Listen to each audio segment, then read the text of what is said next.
Bonjour à tous, merci d'être venus, on est très content de vous voir. Ça sent quand on vous voit que la saison va commencer, donc c'est un bon signe. Alors, ça va être notre 4e saison consécutive en Ligue 2. Ce qui, dans l'histoire de l'ESL Dunkerque, est quand même quelque chose d'appréciable.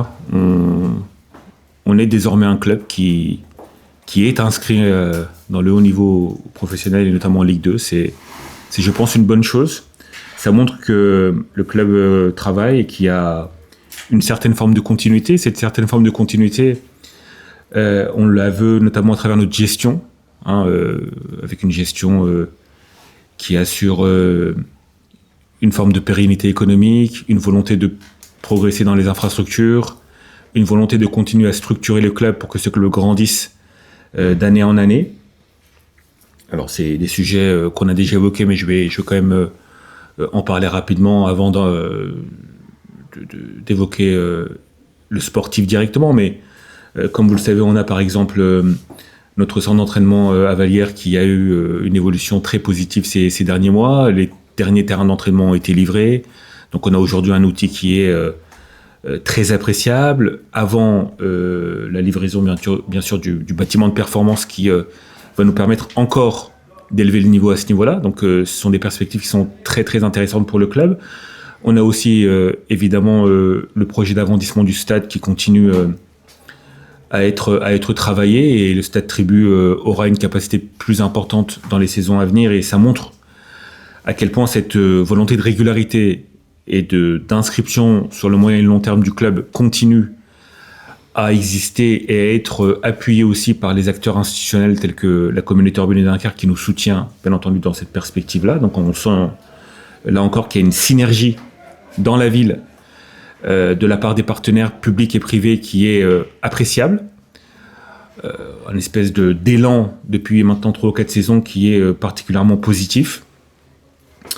Et puis, bien entendu, au-delà de ça, il y a aussi un modèle économique qu'on veut être sain, un club géré, comme on dit, en bon père de famille, avec notamment une volonté de faire en sorte que le modèle perdure, ce qui, évidemment, nécessite aussi sur le plan sportif de prendre des décisions, notamment des décisions de vendre des joueurs, ensuite d'en reprendre pour justement instaurer ce cercle vertueux qui fait que le club peut exister dans la durée.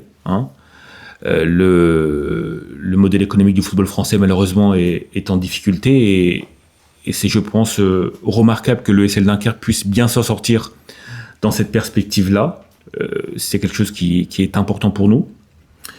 Et à ce sujet, je tiens également à saluer aussi l'effort constant et considérable de l'actionnaire, Amisos, qui continue de nous soutenir, quel qu'il soit, et qui, dans le cadre de ce projet de structuration, notamment sur le plan économique et financier, est plus que jamais à nos côtés. Alors, l'été 26-27 a été marqué par une réorganisation sur le plan sportif. Alors, vous l'aurez remarqué avec le départ de Demba.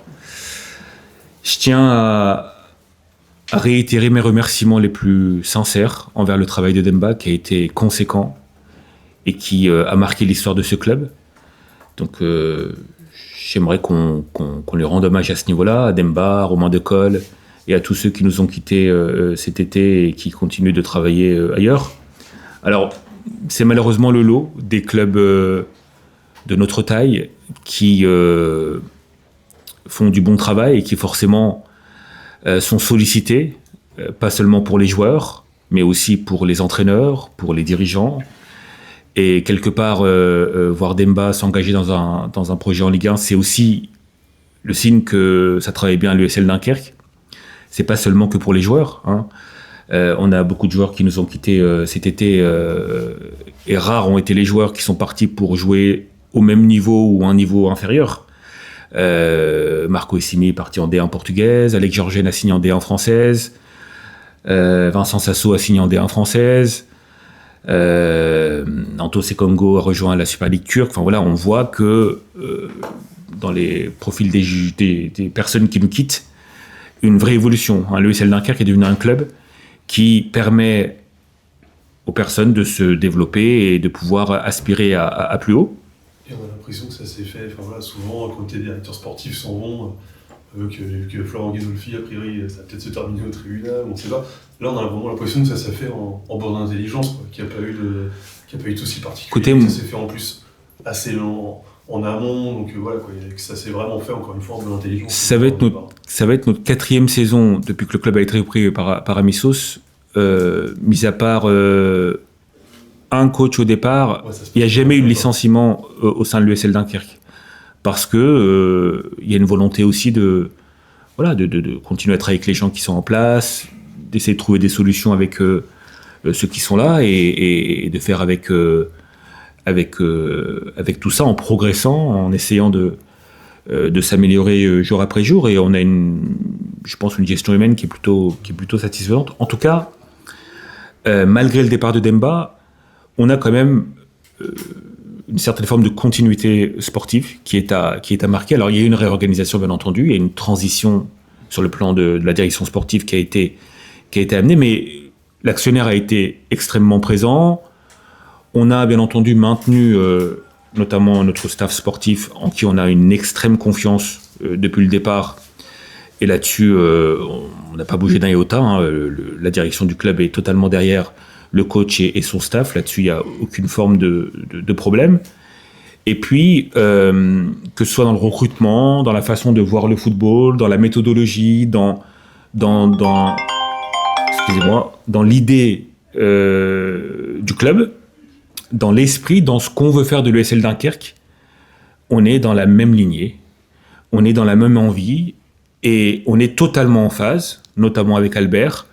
Le travail là-dessus ne présente aucune difficulté. Alors, c'est vrai que les projets sont menés par des hommes, évidemment, et la qualité des hommes et des femmes qui l'amènent est importante, mais notre projet va au-delà de ça. Et le départ des Demba, évidemment, a été pas simple à gérer, forcément, mais je trouve que, de manière générale, on a assuré cette forme de continuité. Après, on verra bien dès samedi comment c'est sur le terrain, mais notre préparation a été très bonne.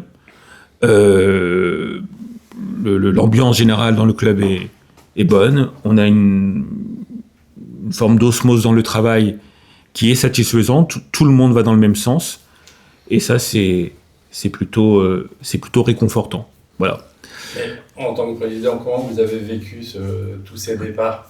Parce que finalement, c'est bien pour leur évolution, mais s'ils étaient restés à Dunkerque, ça aurait peut-être permis à Dunkerque de franchir un pas supplémentaire. Je le vis comme quelqu'un qui a l'habitude de ça.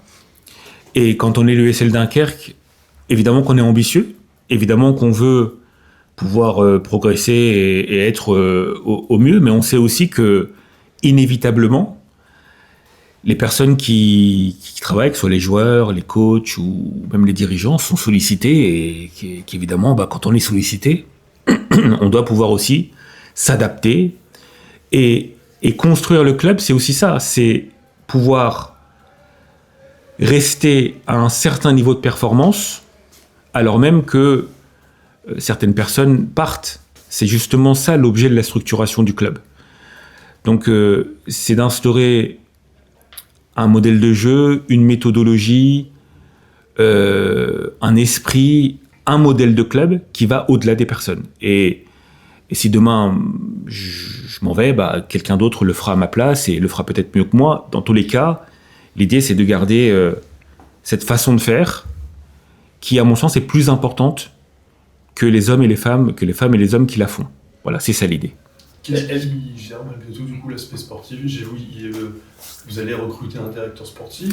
Alors, on a un coordinateur sportif actuellement qui s'appelle Errol Malcoach, qui pour l'instant, dans cette période transitoire, assure ce rôle de directeur sportif.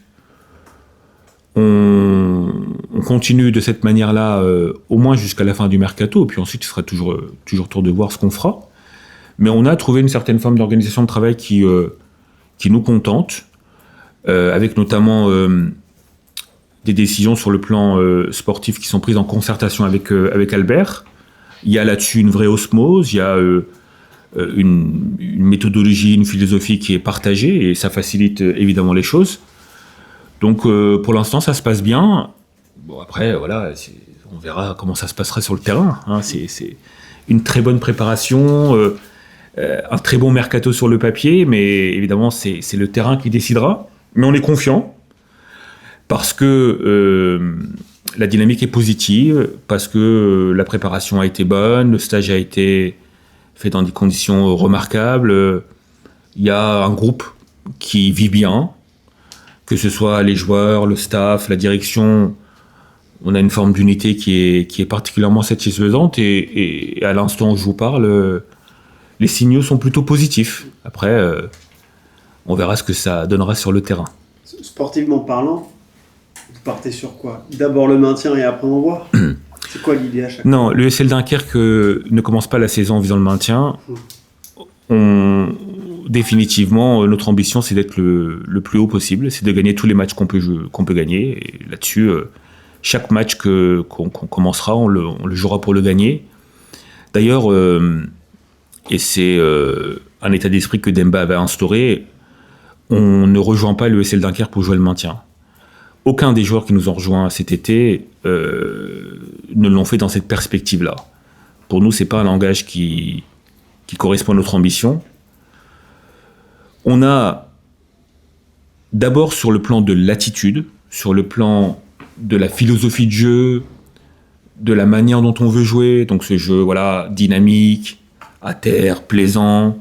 Albert vous l'expliquera mieux que moi, mais on a une vraie philosophie de jeu à la dunkerquoise qu'on veut continuer à perpétuer et qui d'ailleurs commence à véritablement être reconnue par les autres clubs. C'est quand même important de le savoir. Si aujourd'hui le Paris Saint-Germain nous prête un joueur qu'ils considèrent comme étant un joueur talentueux, un prospect comme ils disent, sur lequel ils ont investi et qui nous le prête à nous alors que d'autres clubs, notamment de Ligue 1, le veulent, c'est parce qu'ils pensent qu'à l'ESL Dunkerque, avec Albert Sanchez, ce joueur peut progresser, qui a une identité de jeu qui, pour certains points, est commune, par exemple à celle du PSG.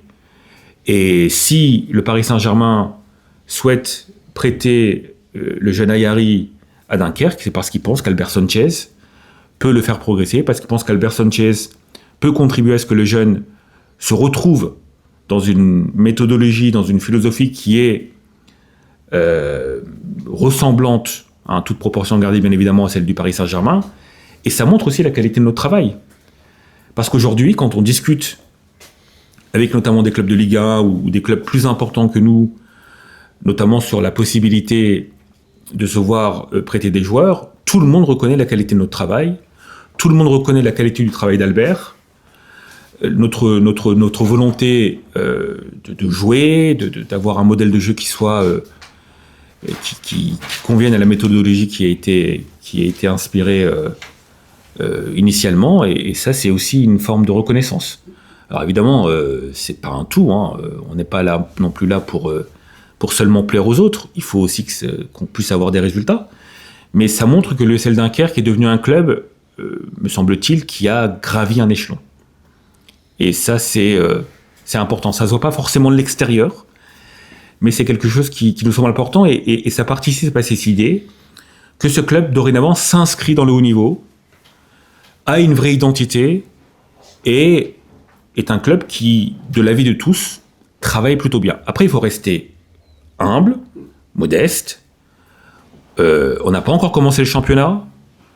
Beaucoup de clubs qui ont commencé le championnat en étant ambitieux sont plus se retrouver en Ligue 3 l'année d'après. Donc il faut aussi garder les pieds sur terre. Le championnat va être très très difficile. La Ligue 2 cette année est un championnat qui va être très très compétitif, avec des grosses équipes. Vous les connaissez mieux que moi, et il va falloir très rapidement montrer sur le terrain qu'on va pouvoir relever le challenge. Mais moi je suis confiant, et avec Albert, je suis sûr qu'on va trouver la possibilité de le faire. Vous parliez des infrastructures il y a un instant, juste du coup un mot sur le centre de formation, vous en êtes où? Alors, il y a un travail de fond qui est mené. Et l'arrivée d'Errol Malcoach, justement, va aider aussi à ça. Alors, pas seulement l'arrivée d'Errol Malcoach, aussi celle d'Olivier Sfarok, qui à la casquette de responsable de la formation au sein du club et vient d'arriver en provenance de Troyes, il y a une volonté en effet de structurer un peu plus le centre de formation et notamment à l'aune de la saison 27-28 de pouvoir obtenir le label de centre de formation qui nous permettra notamment sur le plan contractuel de pouvoir mieux protéger nos jeunes, de pouvoir travailler un peu plus sur le moyen et le long terme.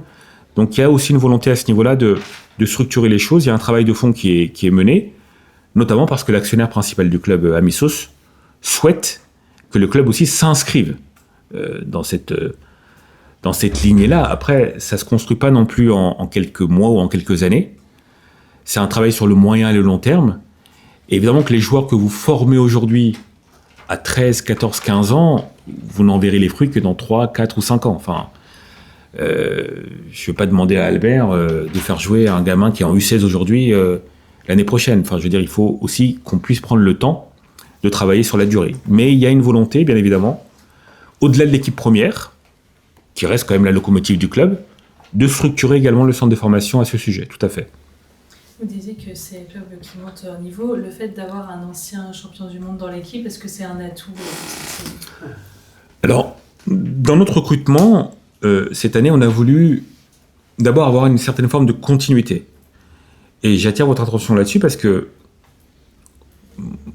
certains se sont beaucoup plaints qu'à l'ESL Dunkerque, on renouvelait les équipes tous les ans.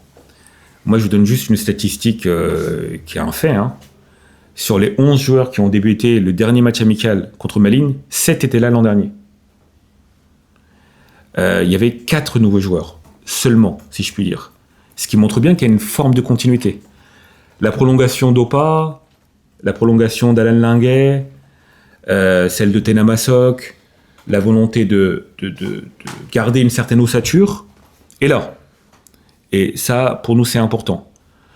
Le fait d'avoir 3 gardiens dès le premier jour de l'entraînement, c'était aussi quelque chose qui est important. Et aujourd'hui, notre recrutement est clos en grande partie. On va évidemment se réserver la possibilité de recruter encore à peut-être 2-3 joueurs selon les opportunités du marché. Mais on a un effectif qui est plutôt, à l'heure actuelle, satisfaisant parce qu'on a voulu prendre les devants et justement faire en sorte que dès le premier match de championnat, on puisse avoir cette ossature. Donc il y a ça, mais il y a aussi évidemment les recrues qui sont arrivées. On a un groupe jeune, parce que l'ADN de l'ESL Dunkerque, c'est aussi de développer des jeunes joueurs, de leur donner du temps de jeu, de leur donner la possibilité de progresser. Alors, hier, je m'amusais à un petit jeu de statistiques. On a une moyenne d'âge qui est actuellement, sur les joueurs professionnels, à 23 ans. Et on a, me semble-t-il, 60% de l'effectif qui a 22 ans ou moins. Bon, donc on a un effectif qui est en effet plutôt jeune. Pour pouvoir faire en sorte que cette jeunesse puisse être encadrée, il faut également pouvoir bénéficier de l'apport de joueurs avec plus d'expérience. Steven Nzonzi, c'est ça l'idée. C'est évidemment d'avoir un joueur de qualité. Je pense que c'est pas discutable.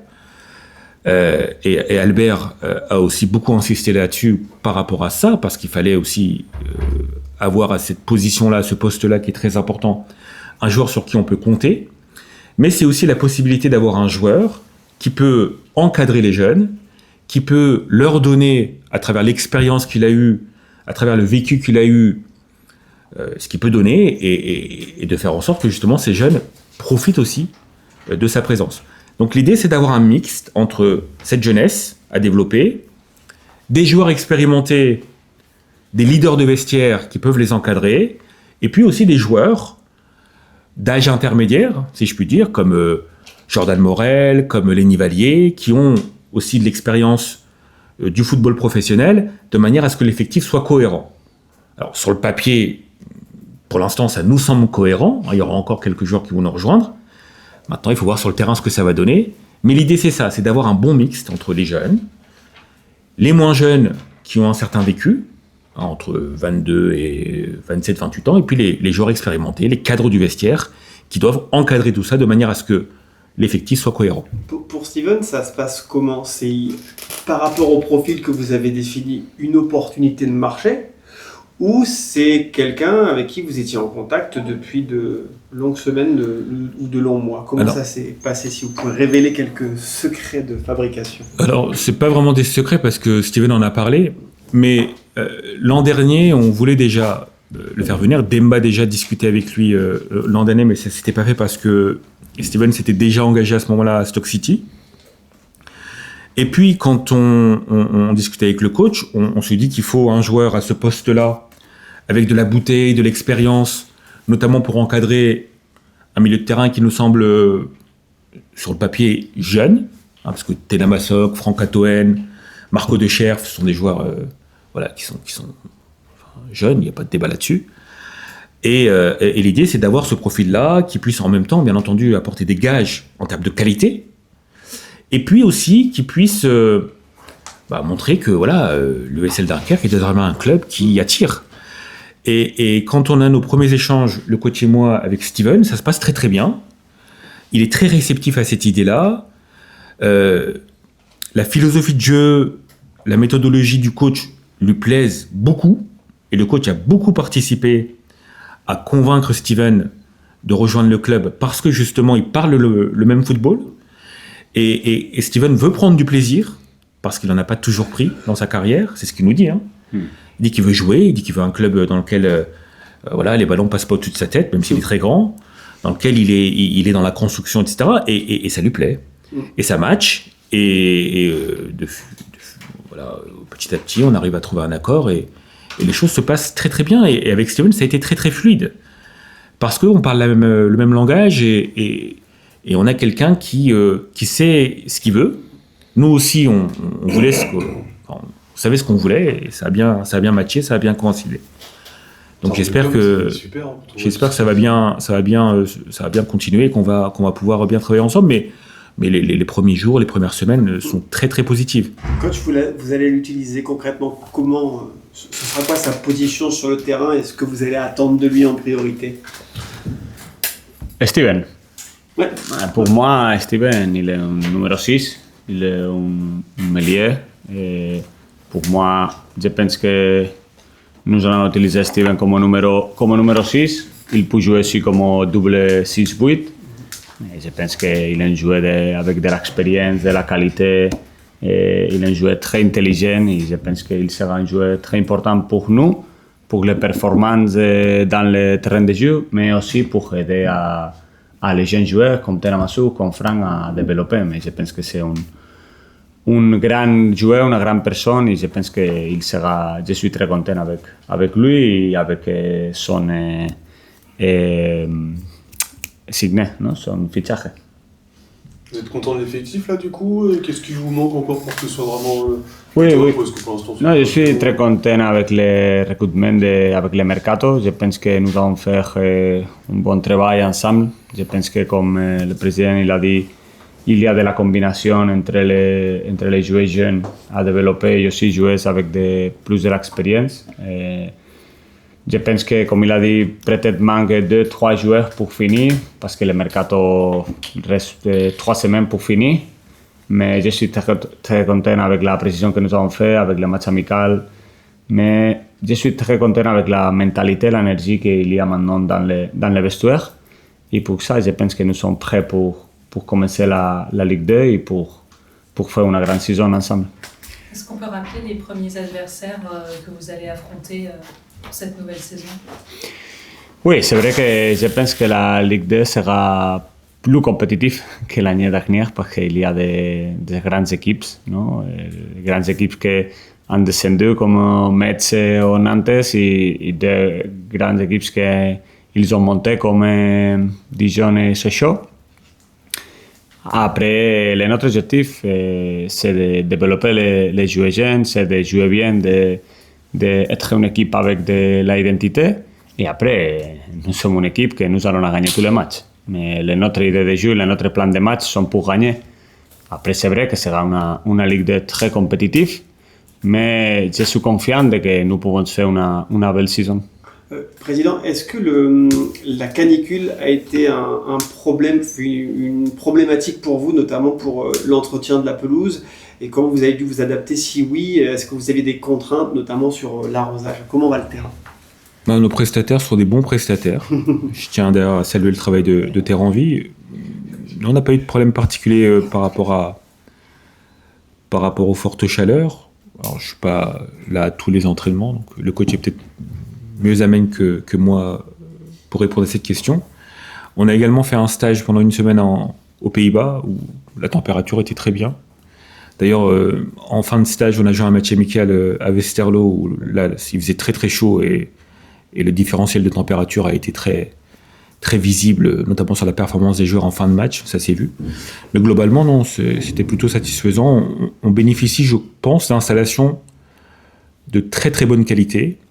Et évidemment que pour faire progresser les joueurs, notamment dans un style de jeu qui est le nôtre, c'est important d'avoir des bonnes pelouses, d'avoir des bons terrains d'entraînement. Évidemment, si vous jouez sans cesse en hauteur et que vous allez chercher l'avant-centre avec des longs ballons, la qualité du terrain, c'est peut-être moins important. Mais chez nous, il y a une volonté de jouer, donc évidemment que la qualité du terrain est pour nous très importante, mais c'est plutôt satisfaisant. Ça va. Le classement de la Ligue 2, elle était très bien classée, la pelouse de Tribune. Oui, elle a été plutôt... On a une très bonne pelouse et on est très content de notre pelouse, en effet, de notre stade, et tout se passe bien à ce niveau-là. Pour revenir sur le mercato, oui. Vous pouvez confirmer les 4 millions de transferts pour ces Congo? On est dans ces eaux-là ou pas? Absolument pas. On est en dessous, on est au-dessus? On est en dessous. D'accord. On est en dessous, mais bon, c'est pas des chiffres qu'on révèle forcément en public. Non, j'ai tenté ma chance. Mais non, je peux pas vous confirmer. Mais c'est pas 4 millions en tout cas. Non, c'est pas 4 millions. Et du coup, dans les 2-3 à venir, éventuellement, quel poste vous recherchez? Est-ce que c'est... En tout cas, ce que je veux dire d'abord, c'est que on a, depuis maintenant plusieurs saisons, en effet, vendu, on s'est séparé de plusieurs joueurs qui, à chaque fois, ont été dans des clubs ou dans des championnats plus importants que nous. Malheureusement, c'est la loi du football. Et quand vous êtes Jessim Yacine, quand vous êtes Geoffrey Kondo, quand vous êtes Antoine Sekongo, et qu'on vous sollicite dans des clubs plus importants, en tant que club dans lequel jouent ces joueurs-là, vous ne pouvez pas non plus empêcher les jeunes joueurs de vouloir briller ailleurs. C'est malheureusement la loi du football. On n'est pas le PSG, en tout cas pas encore. Et donc, c'est difficile de pouvoir retenir les joueurs qui ont un plan de carrière et qui veulent partir. Par contre, ce qui est très positif, et je tiens quand même à le dire, c'est que depuis maintenant 3 ou 4 ans, les joueurs qui viennent chez nous partent généralement dans des niveaux plus importants que le nôtre. Et ça, c'est vraiment, je pense, la marque de la qualité de notre travail. Vous faites des bénéfices chaque année. Au-delà de l'aspect économique... Mais c'est important. Oui, bien entendu que c'est important, et je suis bien placé pour le dire, mais au-delà de l'aspect économique, ce qui est important, c'est que ça montre que les joueurs qui viennent à l'ESL Dunkerque progressent. Et qu'on arrive à développer des jeunes joueurs ou des moins jeunes joueurs, ce qui montre aussi la qualité du travail du staff technique, du staff performance, du staff médical et de l'ensemble des entités du club pour faire en sorte que les joueurs, que les clubs, que les agents voient qu'à l'USL Dunkerque, les joueurs qui y passent, généralement, ils passent pour aller plus haut. Et ça, c'est, je pense, un signe qui est extrêmement important. Prenons le cas, par exemple, de Marco Issimi. Marco Issimi, quand il arrive à l'ESL Dunkerque, c'est un joueur de N3. Bon. 2 ans après, il signe en D1 portugaise, donc à un niveau supérieur, à des conditions bien supérieures. Et pourquoi ? Parce qu'on a su repérer le joueur, lui donner sa chance, le développer, et puis ensuite, sa qualité a fait qu'il a pu atterrir ailleurs. Je parle de Marco Issimi, je pourrais parler peut-être de 10 autres joueurs, mais c'est important parce qu'aujourd'hui, ça se voit, ça se parle, ça se discute, et les clubs sont très sensibles à ça. Et c'est notamment pour ça que le travail à l'ESL Dunkerque est salué, et c'est pour ça que beaucoup de personnes pensent qu'on fait du bon travail. Après, évidemment, tout cela est très fragile, il faut continuer à travailler, il faut rester humble, modeste. y a des fois où les saisons se font dans des conditions beaucoup plus difficiles. Il faut aussi être prêt à ça. Mais c'est quelque chose qui est important pour nous. Albert, vous êtes arrivé il y a un an un peu dans l'urgence. Qu'est-ce que vous avez appris de cette saison écoulée? Sur le plan perso, sur le plan de la vie en France, le foot en France? Moi, je suis content d'être ici. Je pense que la France, pour moi, maintenant, vous parlez de que fait très chaud, mais pour moi, c'est beau. Parce qu'après, ici, l'hiver, c'est très dur. Pour moi, c'est difficile, non? De faire très froid. Mais non, je suis très content ici avec tout le personnel du club, tout le staff. Et aussi, je pense que Dunkerque, tous les supporters et toutes les personnes de la ville sont personnes que toujours ils parlent très bien avec moi, mais avec respect. Mais je suis très content aussi pour les prochaines années, pour cette année, normalement, ils seront ici, ma famille avec moi. Mais ça sera meilleur. Ils arrivent seulement cette année? Oui. Au fin d'août. Et je pense que ce sera aussi une expérience familière pour nous. Mais ouais, je suis content. La France, après, il y a manger, il y a des choses très similaires à l'Espagne, mais l'adaptation, je pense que c'est facile. C'est une adaptation facile. Et par rapport au football, il y a des choses qui changent? Oui, le football, c'est vrai qu'il y a, si tu compares la deuxième division de l'Espagne et la deuxième division de la France, il y a beaucoup de choses différentes. Je pense que l'Espagne peut-être est un football plus tactique. Et ici, il y a plus de transitions.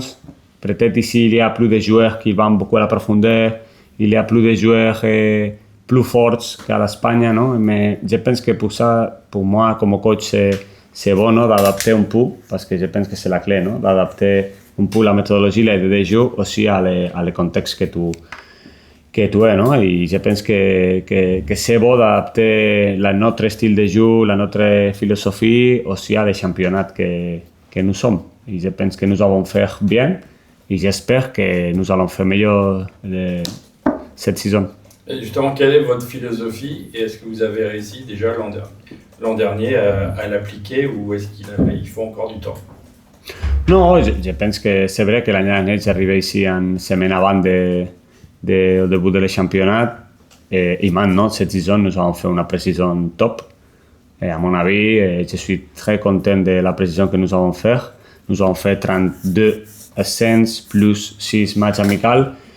Et pour travailler notre modèle, je pense que c'est top.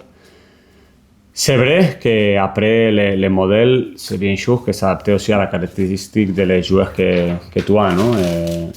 C'est vrai que les notre recrutements sont des profils de joueurs que nous voulons, non? Mais après, c'est d'adapter la caractéristique des joueurs pour jouer avec notre philosophie, notre style de jeu, que je pense que nous sommes et nous serons une équipe avec une identité de jeu. Justement, cette identité de jeu, elle est complexe, j'imagine, pour un joueur incorporé, parce que c'est facile de défendre, mais attaquer, c'est pas évident. Puis en plus, vous avez des schémas de jeu offensifs qui sont costauds. Les joueurs, ils ont facilement réussi à adapter ça, et là, l'équipe, elle est prête, ou il faudra encore un petit peu de temps pour que tout soit parfait ou... Ah, bien sûr que nous avons besoin de plus de temps pour continuer à travailler, parce que il y a aussi joueurs comme Steven, comme Khalil, ils sont arrivés 2-3 jours cette semaine.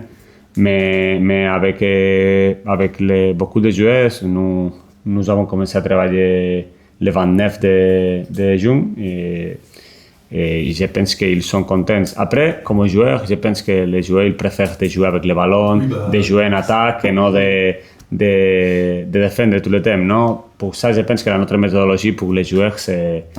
Parce que aussi mon objectif aussi, comme coach, comme entraîneur, c'est de prendre plaisir, non? Toujours, non seulement... Parce qu'après le match, c'est difficile. Après le match, tu peux gagner, Mais pendant la semaine, notre objectif, c'est aussi de travailler beaucoup, mais aussi de prendre plaisir de l'entraînement, de jouer avec le ballon, d'être ensemble et avec une bonne dynamique, une bonne énergie de travail. Et bien sûr que si ton idée ou ton mentalité ou ton objectif c'est de jouer avec le ballon, pour les joueurs c'est meilleur. Quand vous voyez que l'Espagne a remporté la Coupe du Monde avec justement cette philosophie de jeu, vous dites bon bah on est dans le vrai, non? Ce qu'on fait c'est bien. Oui, bien sûr. Je pense que c'est l'idée, non? Je pense que c'est beau. Je suis très content aussi pour l'Espagne. Je pense que il méritait de gagner la Coupe du Monde mais pour moi le plus important c'est ce que tu as dit, que non c'est seulement de gagner, c'est de gagner avec un style de jeu, une identité, et pour moi c'est important et c'est ce que nous voulons continuer à faire ici. Vous êtes plutôt un coach formateur, surtout au Barça totalement. Là vous avez une équipe qui a 22 ans de moyenne d'âge, ou 23 je ne sais plus. Du coup c'est une équipe qui est parfaite pour vous? Oui, bien sûr. J'ai travaillé 4 années à la Barcelone, à la 19, et après 3 années à la deuxième équipe, à l'équipe réserve de Barcelone. Mais pour ça, je pense que oui, je suis un coach que maintenant que pour moi c'est beau de développer les joueurs. C'est une situation que pour moi c'est très important, mais aussi c'est vrai que nous avons besoin de joueurs comme Opa, comme Thomas, comme Steven, avec de l'expérience, parce que maintenant tu as une compétition professionnelle et tu vas jouer contre un joueur avec beaucoup d'expérience. Mais pour moi, c'est bon la combinaison de joueurs jeunes, de développer les jeunes, de développer aussi à les joueurs plus anciens, parce que tous les joueurs ils peuvent améliorer, mais c'est l'objectif, c'est de faire jouer bien à l'équipe. D'ailleurs, en parlant d'expérience, là, il y avait un papier dans l'équipe il n'y a pas très longtemps qui expliquait qu'il y avait pas mal de joueurs plutôt assimilés Ligue 2 qui avaient une trentaine d'années qui étaient libres de contrat. C'est quelque chose qui peut vous intéresser, ça, du coup, sur les derniers joueurs que vous recherchez, d'aller prendre des garçons, qui sont libres, donc qui sont forcément peut-être un peu moins chers, et qui ont justement cette expérience, pas dire qui vous manque, parce que vous en avez des joueurs d'expérience, mais vous avez une équipe, encore une fois, qui est jeune, ou alors non, vous ne posez pas ce genre de questions sur les profils. Non, on n'a pas vraiment de limite, où on ne se peut pas de barrière par rapport à l'âge ou par rapport à l'expérience. On verra si le profil du joueur correspond aux critères qui ont été définis par le coach, la direction sportive, et si ça match au niveau des conditions, on verra sur l'instant T. Il n'y a pas vraiment de critères particuliers, de joueurs libres ou sous contrat, etc. Tout dépend de l'alchimie et du momentum à ce moment-là. Le mercato, c'est souvent ça, c'est la rencontre entre deux volontés qui coïncident, et jusqu'au 1er septembre, on se réserve la possibilité d'améliorer l'équipe en fonction justement des opportunités qu'on pourrait avoir pendant le mercato. On attendra un peu avant d'annoncer Nicolas Pallois à l'USLD alors. Nicolas Pallois ? On attendra un petit peu avant d'annoncer ça. Ouais. Non, je déconne, c'est ce que je dis. Du coup, si on attend trop, ça risque d'être plus difficile pour les années d'après, parce que Nicolas Pallois, il a déjà un certain âge. Mais oui, non, mais voilà, il n'y a pas de barrière, il n'y a pas de limite qu'on se donne à ce niveau-là. Je vais juste rebondir aussi sur le fait que, alors, la bonne santé de l'ESL Dunkerque et l'image du club qui s'améliore d'année en année, c'est aussi important pour le territoire, pour les Dunkerquois, pour la ville de Dunkerque, pour la communauté d'agglomération du Dunkerquois. Moi, j'appelle chacun de ceux qui nous écoutent et qui suivent le club à nous soutenir. Il faut absolument qu'on joue les matchs à tribu à guichet fermé. Enfin, il faut aussi qu'on puisse bénéficier du soutien des Dunkerquois. On est déjà très suivi, il y a une fréquentation du stade qui va en grandissant, des partenaires qui sont de plus en plus importants. Il y a véritablement une bonne synergie. Mais moi, je lance un appel pour que chacun puisse justement contribuer à son niveau à ce que le club grandisse. Et pour que le club grandisse, il faut le soutenir. Et pour le soutenir, il faut venir au match. Donc j'appelle tous les Dunkerquois qui peuvent le faire, à venir samedi nous soutenir contre Grenoble. C'est important de bien commencer la saison. Et c'est important de sentir que les Dunkerquois sont derrière nous. En tout cas, le rôle du 12e homme sera évidemment primordial. On travaille aussi pour que les gens qui viennent au stade prennent plaisir. Et moi, je pense pouvoir dire que les Dunkerquois ont plutôt pris plaisir l'an dernier en venant voir les matchs à tribu. On a été, je crois, la 2e ou la 3e attaque de Ligue 2. Voilà, on a eu des matchs à 6 buts, notamment 2 matchs qu'on a gagnés 6-2. Enfin voilà, des scores vraiment qui montrent que l'équipe est offensive, qu'il y a une volonté de faire du jeu et de faire en sorte que les gens qui voient le match prennent du plaisir. C'est important qu'on puisse se sortir soutenu et qu'il y ait le maximum de monde dès samedi soir au stade contre Grenoble. Coach, donc Ayari est arrivé il n'y a pas longtemps. Est-ce que vous avez passé un petit coup de fil à Luis Enrique ou vous le connaissez? Si je connais lui? Ouais, personnellement, hein, pas comme tout le monde le connaît, quoi. Oui, bien sûr. Les recrutements d'Ayari, nous avons parlé au début de l'été de lui, parce qu'il y a une bonne relation avec les PSG. Et je pense que c'est un profil de joueur qui manquait, non, à l'équipe, un excentré gaucher. Et c'est vrai qu'il joue la Coupe du Monde avec la Tunisie et qu'il va commencer les entraînements avec l'équipe pro de Paris le 27, je pense, de juin. Et maintenant, il arrive le mardi ici. Mais je pense qu'il sera prêt pour le samedi parce qu'il est prêt, il s'entraînait avec l'équipe pro de Paris. Je le connais à lui, pas personnellement, je l'appelais bien sûr, mais je le connais comme joueur. C'est un très bon profil pour nous. Et aussi, pour moi, c'est très important l'énergie et l'ambition des joueurs. Il est un joueur jeune qu'il veut améliorer. Pour lui, c'est aussi une grande opportunité de venir jouer à Dunkerque, à Ligue 2, pour améliorer et pour progresser. Mais pour nous, c'est aussi une grande opportunité. Et j'ai pas compris, Luis Enrique, vous l'avez eu au téléphone? Non, j'ai parlé avec Khalil, Les joueurs. Avec les joueurs. Vous l'avez pas eu, il vous a... J'ai parlé avec le staff de lui, parce que j'ai de la bonne relation avec eux. Et j'ai parlé directement avec quelqu'un de le staff pour demander information de les joueurs. Et par rapport à l'équipe qui va jouer samedi, est-ce que vous pouvez faire un petit point s'il y a des suspendus, des blessés, des joueurs en méforme qui ne seront pas là? Oui, normalement, tous les joueurs ils sont prêts, mais pas Steven. Steven Nelson, il ne sera pas dans le groupe le samedi parce qu'il a besoin de faire quelques entraînements plus. Il est bien, il s'entraîne avec normalité avec l'équipe, mais normalement il ne sera pas prêt pour le samedi, mais tous les autres oui. Je suis très content aussi pour ça parce que nous sommes tous les joueurs prêts pour le premier match de compétition. Ah, pardon. C'est Soule qui est suspendu. Souleymane Keita. Keita suspendu. Oui, merci. Parce que comme il s'entraîne avec normalité, mais c'est vrai qu'il y a une suspension de l'année dernière avec Boulogne.